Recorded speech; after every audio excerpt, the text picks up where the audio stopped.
Savol: hadis silsilasidagi buyuk oltilik kitobi haqida ma'lumot bersangiz. Hadis ilmida arab tilida Sihah sitta nomini olgan eng yaxshi saralangan to'g'ri hadislari mashhur bo'lgan 6 ta kitob bor.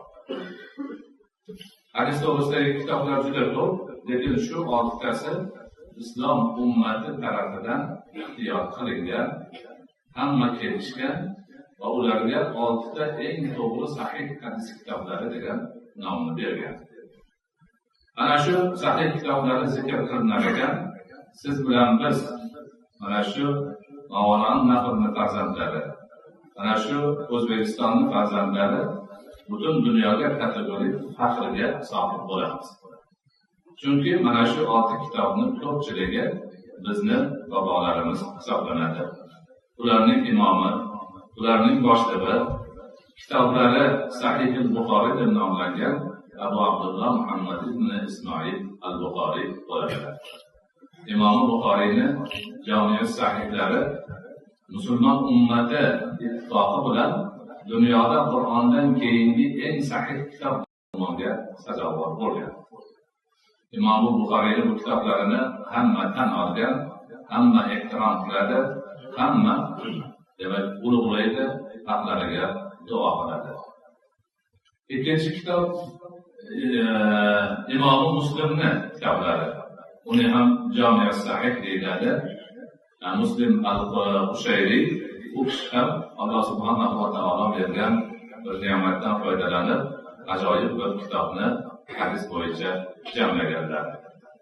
Ana undan keyin Imom Tirmiziyni, Abu Isa Tirmiziy o'zimizni Termizda tug'ilib o'sgan, islom yurtlarida o'qib o'rganib hadis to'plaganlar va hozir Surxondaryoning Sherobod rayonida dafn bo'lgan zot Abu Isa Tirmiziyning demak jami'lari, hadis kitoblari 3-o'rinda turadilar. Undan keyin Imom Nasa'iyni, Shuayb an-Nasa'iy, u kishi Niso degan shahardan, u kishi ham bizning Mavlono Nahrdan, hozirgi demak Turkmanistonning yerlaridagi qadimgi shaharlardan birida tug'ilib o'sib, o'sha shaharga demak nisbat berilgan.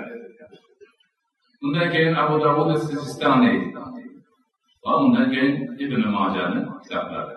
Mana shu 6 kitob juda yaxshi sahih kitoblar deyiladi. Ulardan ikkitasi Imom Buxoriy bilan Imom Muslimning kitoblari Jami' as-Sahih deyiladi. 4 talari qolganlari Sunan deb atalgan, chunki ular fiqh bobida demak hadislarni keltirishgan. 6 kishi, 6 zot birlashib bitta hadisni rivoyat qilsa, eng kuchli hadis hisoblanadi.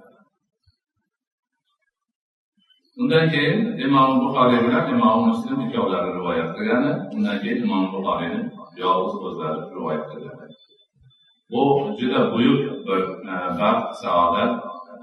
Mana Imom Buxoriyni o'rgandik, biroz u kishini mana jami' sahihlari tarjima qilinganida ko'pchilik o'qidi, lekin men afsuslar bo'lsinki ba'zida xatolar bor ekan. Endi uni to'g'rilash niyatlari ham bo'lib turibdi, bor ekan bu ham. U kishining ikkinchi bir kitoblari Al-Adab al-Mufrad degan kitoblari bor. Uni bir vaqtlar diniy idora chop qilganida, hammaga tarqatganida men o'sha kitobni olib, ko'p majlislarda uzoq vaqt tarjima qilib, hozirgi tarjima qildik. Buni hozir demak kompyuter diskida ham chiqdi. Bu ovoz yozish tasmalarida ham o'sha tarjima 45 ta tasma bo'lib chiqdi.